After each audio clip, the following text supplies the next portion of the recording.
Hello and welcome to Rise and Shine. My name is Alissa FB, the consultress. I am your hostess here, bringing you conversations from the forefront of what is next. In this age of disruption, we tend to have a lot of different swirling information, opinion. We're actually in the age of overwhelm and disruption. So we bring some clarity from the forefront of business, entrepreneurship, motherhood, womanhood, whatever it is that we are experiencing live so that you can be in the room where it happens. And I would love to introduce you today to my friend, Miss Wendy Sweet. Wendy, welcome to Rise and Shine. How are you today? Thank you so much. You know, when you mentioned disruption, I got a flash in my mind of when I went to Chicago about 15 years ago. I'm walking down the road and I'm getting ready to go up steps to go to their people mover. You know what I mean by that. Mhm. And every step had some sort of an advertisement going up the steps.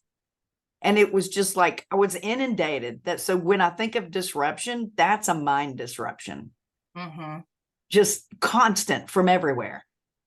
It's crazy. Yeah. And aren't we now in the age where we have to be very careful about what information we choose to ingest? That's Because right. we live in an age where attention is the number one resource. No longer is it our time that is the most precious resource that we have. It is our attention. And I'm very thankful to have met you. Friend of mine, Chris Miles, had you on his podcast, and I loved what you had to say about real estate and investing and your journey. And so I booked a call with you. You'll see on Wendy's tile here where you can go ahead and do that. You send her an email, and this woman, I mean, I'm so grateful to have met you. We've had some brilliant conversations since then, and I'm happy to kind of share you with my world here. And so tell us a little bit about your journey into real estate and kind of what makes you get up in the morning. Well, that's two completely separate questions.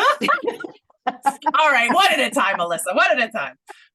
So my journey into real estate really started as I don't know, I guess I was 10 or 11. My mother was a real estate agent, and she was always sucked out the door every Christmas, every New Year's, every birthday, every holiday that we would be celebrating. Mom had to show a house. And I always said, I am never going to get into real estate. It never sleeps. And it takes away from your family. I'm not interested in it. So when I was 22, she talked me into getting my license so I'd have something to fall back on, my real estate broker's license. And I got that in 1984. And I've had it in both states for since that time, and really never used it till recently, which is kind of funny. Got into real estate itself, like being a homeowner and renting out the house, because I moved out of one house. I wanted to buy another one, and I just kept the old one. At that time, I didn't realize you're actually supposed to make money doing that. Oh, I was thinking covering my mortgage payment. Woo-hoo, somebody else is paying for my house, which was a great thing. But then I realized that there's actually an art to this. Love being in the mortgage business, because that's how I get to see how real estate works. As a lender, I've got this 30,000 foot view, and I do hard money.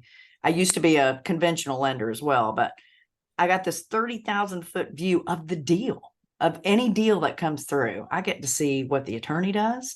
I get to see what the real estate agent does. I get to see what the buyer does. I get to deal with their contractors when they're putting in draws to get reimbursed for what they're doing. I get to see what happens with tenants. I get to see all the different things that go on in a deal. So I get to see all those little piles of poo that people step in, and the tricks to avoid it, right? So that's because my shoes are messed up. Let me tell you, I've stepped in a lot. So the goal is to step in as little as possible, to lose as little money as possible, right? And to better your community. To me, real estate isn't about making money. You know, I'm in business for a reason, but I believe it's a platform that God put me on to be able to help build communities and build lives. And that, in my opinion, needs to be at the front of your mind. What can you do to help other people? Because it always comes back. It's like a boomerang. Right on. Right. So anyway, that's my real estate love story. And I am so passionate about it. I just got back from a mission trip to Africa, and I'm sure there's other real estate people that'll say this too. It doesn't matter what country you're in or what kind of house you're looking at. I'm looking at these mud bomas, these huts on the side of the desert road, and wondering, wonder what that would cost if you had to build it, and if you could sell it, and would that make a nice Airbnb? I'm always, it just never goes away. No matter where you are, it's just something that's ingrained in your mind. And it's a good thing I love it, because I'm so enthralled in it. I'll never be able to get myself out. Oh yeah. Yeah. So, I hear you say, I got into it one little step at a time, and being able Yeah. to see everything from the Mhm. lender point of view. Mhm. Yeah, I think we've had this conversation. Shout out to where I've come from, because I got to see it from the lending side first. I went and got my real estate license and got involved in real estate lending for investors, and had the beautiful opportunity to see people coming in and wanting to refinance, and working numbers with them, and then being questioning, is this actually a deal? Is this a good idea for you? But being that level of service to say, let's talk this through. Let's look at it from the broader perspective. I love that 30,000-foot view, because it makes the view on the ground so much more meaningful when you can see that bigger picture. Another friend of mine says, lending is king in the evolution of the real estate investor.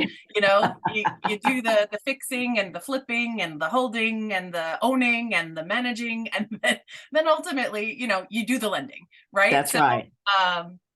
I love that as a broad view perspective on real estate at large, because it has very much informed my opinion of why I invest the way that I invest, and how Yes. I talk to people through what it is that they think they want. Because so many folks come to me and they're like, well, I think I want to do Airbnb. I think I want to do lease arbitrage, or I want to, and all of these ideas is that like mishigas of information that's just kind of like speeding at us at 1,000 miles a minute. So how do you, I want to just highlight your Wednesdays with Wendy, because it has brought me some clarity. Do you see a lot of that coming through your door of I think I want, and how do you help people kind of get through? So that's the thing. A lot of people, that's what they do, is they choose what they think looks shiny, and something that they think they might like to do. But what so many people fail to do is figure out the why. Why is it that you think you want to do Airbnb? What are you going to do with the money? Why is it that you want to fix and flip a property? What is it that you're trying to accomplish? And you've just got to keep asking that why question over and over. Well, I want to be able to leave my job. Why do you want to be able to leave your job? Well, because I want to spend more time at home with my kids. What is it that you want to do when you're spending more time at home with your kids? What does that look like to you? Or I want to leave a legacy. You want to leave. I have to laugh when people say, I want to leave a legacy. I've told all three of my kids, I'm not leaving you a dime. The legacy I'm leaving for you is a good work ethic, relationship with Jesus Christ, and you're on your own. I want to help them. I want to train them. The two of them work with me, and my goal is for them to start at the bottom, figure out what I did to get where I am, and appreciate where they are. And as investors, as real estate investors, when we are trying to figure out where we want to be when we grow up, we need to be thinking the same way. Don't start out trying to buy a $5 million apartment complex.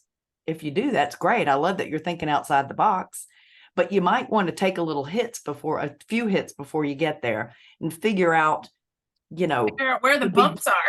exactly, because they're there. The other thing I think is really, really important is a network. Who are you hanging around?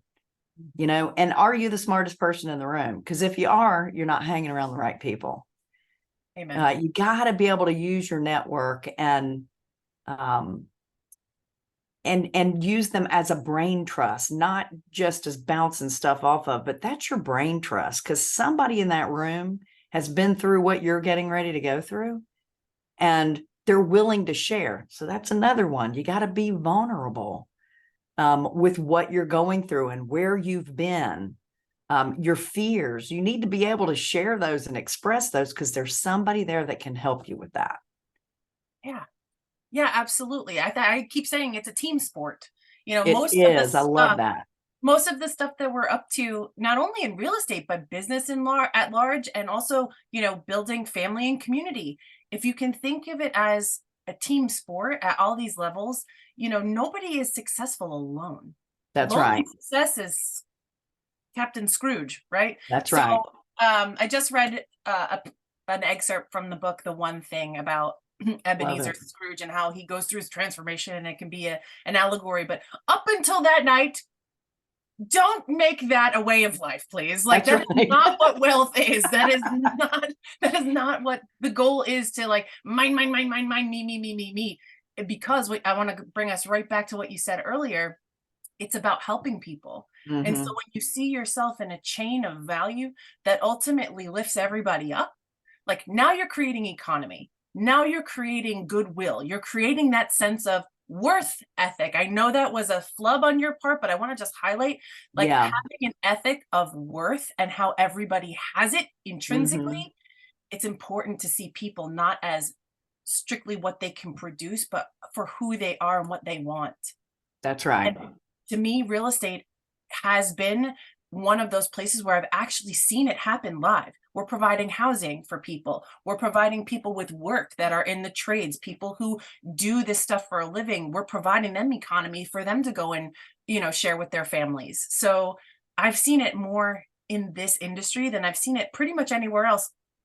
And thankfully, finance is a part of that, because how often have you seen financial services be devoid of any kind of human contact?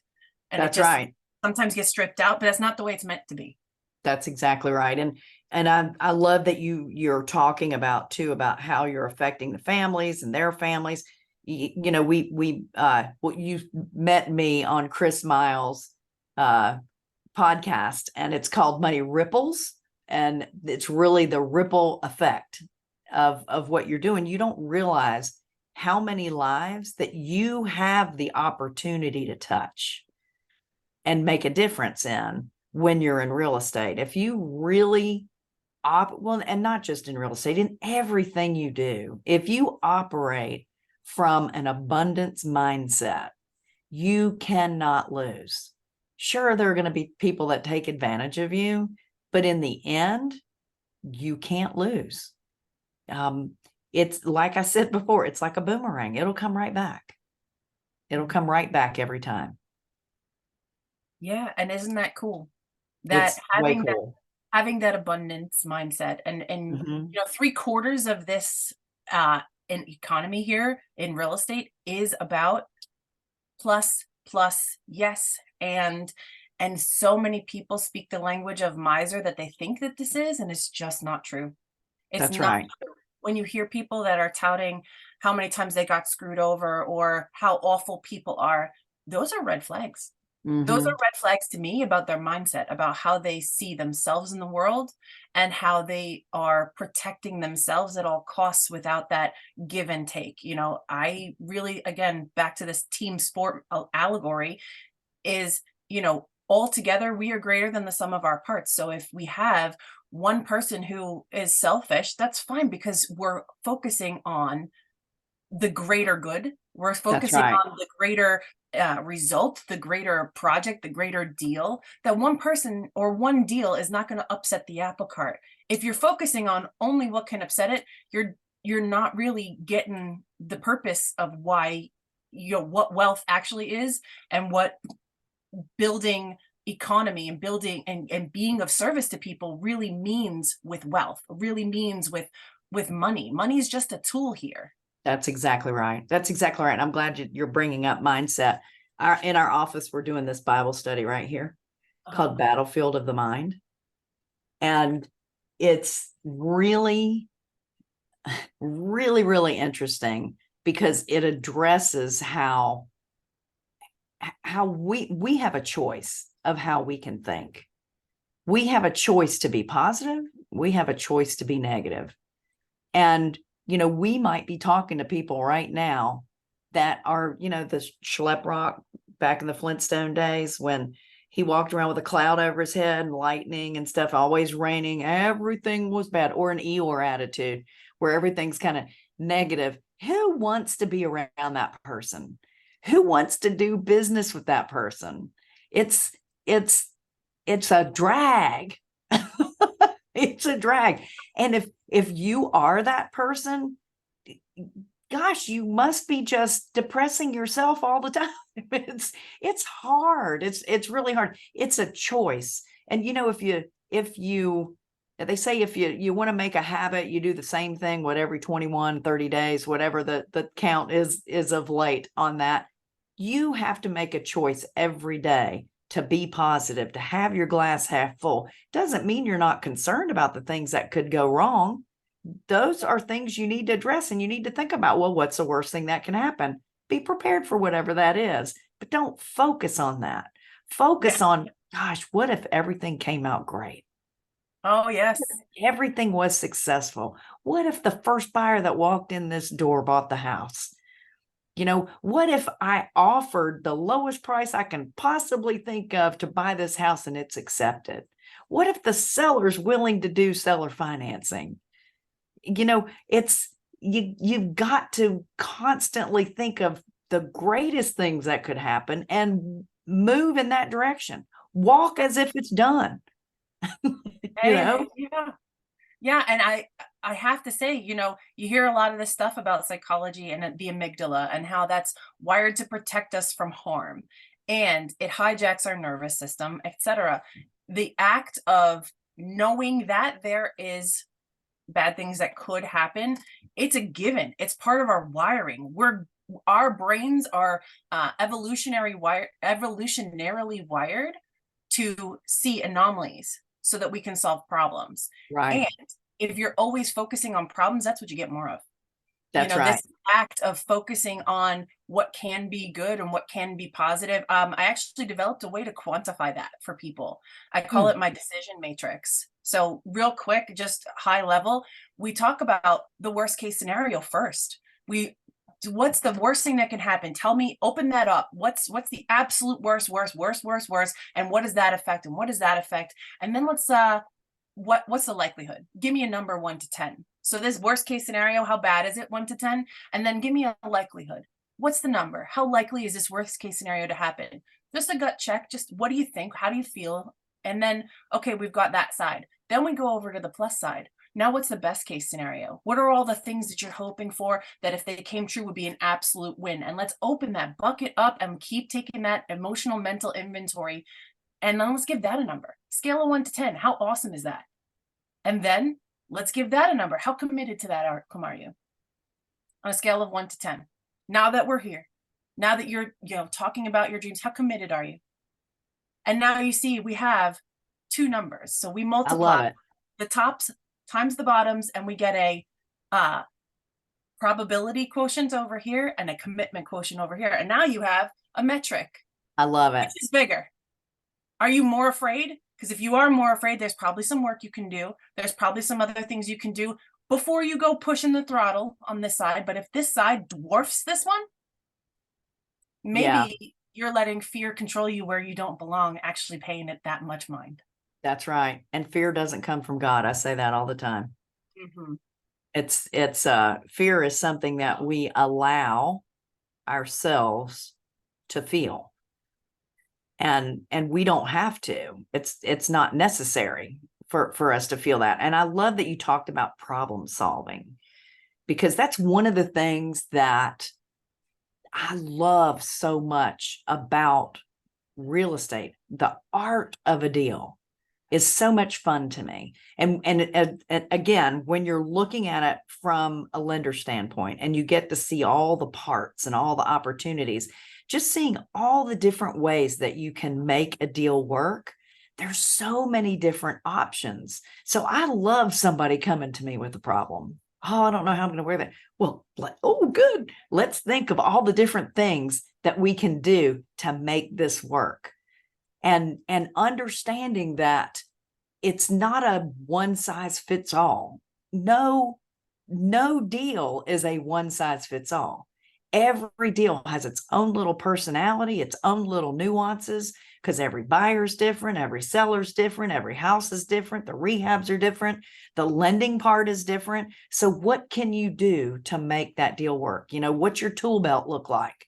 What kind of pieces can you pull out of that puzzle to be able to put it together and make it work? It's fun. It is fun. And because no two deals are alike, we never get bored. I mean, the industrial age is behind us, I think, at this point, where we were taught, sit down, shut up, screw the screw. You are a piece of a machine.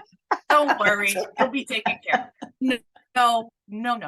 We know that that's a lie. We know that our That's right. is our best asset now. And I think it comes out in real estate, in me and you. I mean, I've seen people get so excited, like, oh, how do we solve this puzzle? You know, and that's what we get to do. It's not what we have to do, it's what we get to do.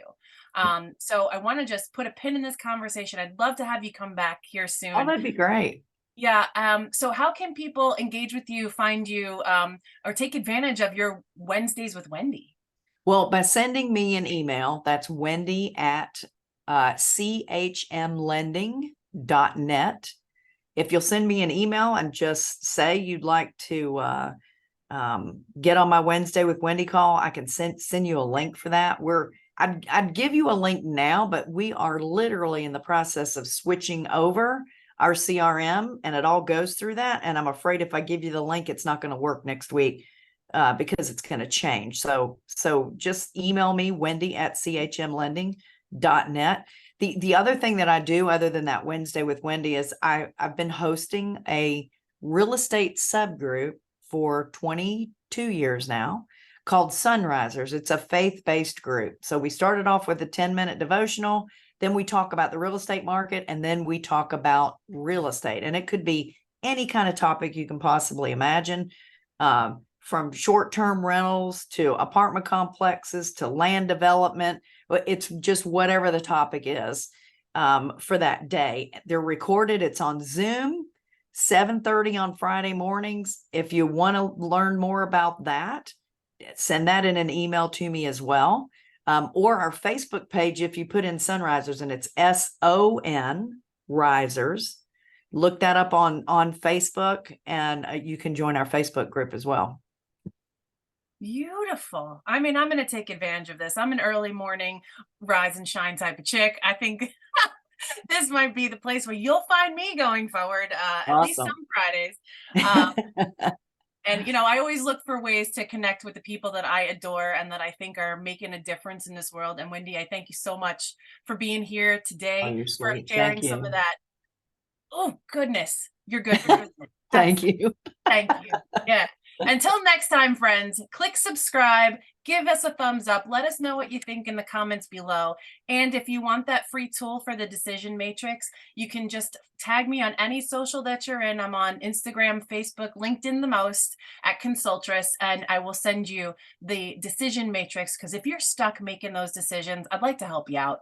And use these resources, contact Wendy, you know, get in those conversations that get your mind out of the mishigas and the distraction economy that's out there, and start to dial in for your own value, because that's what this new normal is about. It's about empowerment and seeing your communities succeed. So until next time, friends, check us next week, 7:30 a.m. Eastern time, every Monday. Rise and shine with Alissa. We're happy to have you here. See you next time. Thank you. Bye-bye.